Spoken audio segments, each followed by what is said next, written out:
circular, is timely and is long overdue. Now, before this ban came up, what was the traffic of trainings like in your center, for instance? Well, literally, as I have said, all the time I wanted to give some bit of historical context. Center for Management Development was established in 1973, and it was anchored by a council, Nigerian Council for Management Development. That was in 1976. And the reason being is to regulate, quality and the standard of management education in Nigeria. Now, in order for us to do that, it simply means the council, entrusted, the Center for Management Development to be the operational arm, to be the scientific laboratory, to make sure that we understand the sector and how the sector works so that we can formulate policies and set benchmarks and standard on how training should proceed in this country. So if this is the case and this is our function, it simply means for our own case, we train only about 6,000. 6,000 participants in a year. But what we are essentially saying is we are working together, with various, the private sector, management consultants, the private companies and management development institutions. And I'm sure if you look at any state you can imagine in Nigeria, I don't think there is a state with less than 10 management development institutions, training institutions that are operating. If you look at it, it's about 370, management institutions that are operating in Nigeria. Anecdotal evidence, clearly indicate, the number of people that are trained, every year.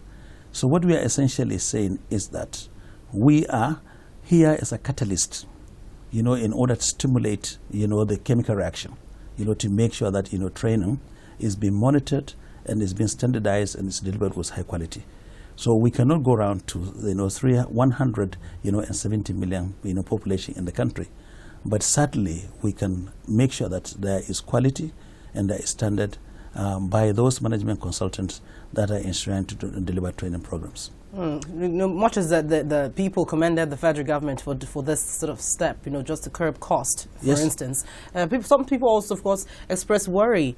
You have just said that you're going to ensure that the quality would be, boosted and all of that. But that's really the concern, because people don't really have a lot of confidence in some of the local trainings going on.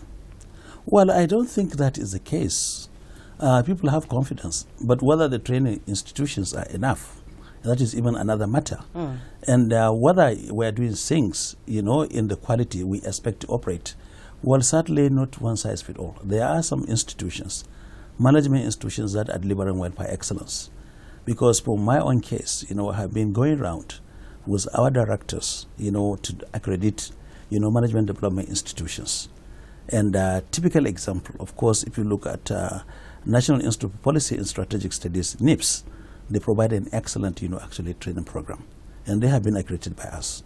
And when you look at FITC, and you look at University of Lagos, and you look at Lagos Business School, and you look at NIM, and you look at ASCON, they have all been accredited by us. If you look at Public Service Institute of Nigeria, they have also been accredited by us. So there are excellent, training, institutions that are doing an excellent job. And a typical example, significant number of the consultancy outfit of various universities, like Ahmadu Bello University, Zaria, have also been accredited by us. So there is a good news, in that respect. But on another front, we have challenges. And the challenges are some management, consultants who are actually, scouting around with briefcases, not providing quality training. They are not even qualified themselves. They are not providing relevant training. And they are not providing accessible training. And that is a worry for us. And that is why we said, look, we have to do something about it. And to ensure the implementation of local content agenda, we have at least about 5 strategies that we are trying to implement. And a typical example is our ACT. The ACT, for the NCMD is in the National Assembly, so that, if people do not deliver quality training within the stated criteria, then we have the right to sanction them. So that is why our act is a National Assembly, so that there is sanction. If you are operating and you have not been accredited by us and have not been licensed by us, then obviously you are supposed to be sanctioned. And this is very, very clear. And we have said this message, and we are going to start accreditation nationally in a big way, sometime next week, from the 1st, of March 2015. I can tell you that, like last year, we embarked on accreditation exercise across the country. We accredited about 247 management consultants, and we have accredited about 92 institutions. Across, over the period of the last 20 years, we have accredited about 1,470 management consultants and about 434 management development institutions. And accreditation is very, very simple. You see, we are working very closely with international accreditation bodies, like the one in Kansas in the United States, and likewise, that is for the Americas, and there is also one for European, which is based in Brussels. And we have been in touch with them to make sure that when we are providing quality training, we provide that relevant, to the national, international standard. Those programs must be aligned with national, actually a national standard, and not only national standard, but support the economy of the country. Like there is a Vision 2020, and there is the national implementation programs that the government is having, and the transformation agenda, and the National Integrated Infrastructure Master Plan, and as well as the second national implementation plan, for the country. You cannot just go and deliver any kind of training. So we want to make sure that, the training is apt, the price is correct, the venue is right, and also there is customer satisfaction, and likewise the duration of the program, is as agreed, with the participant. You just don't come and deliver a 2-day training program while you say you deliver it in 5 days.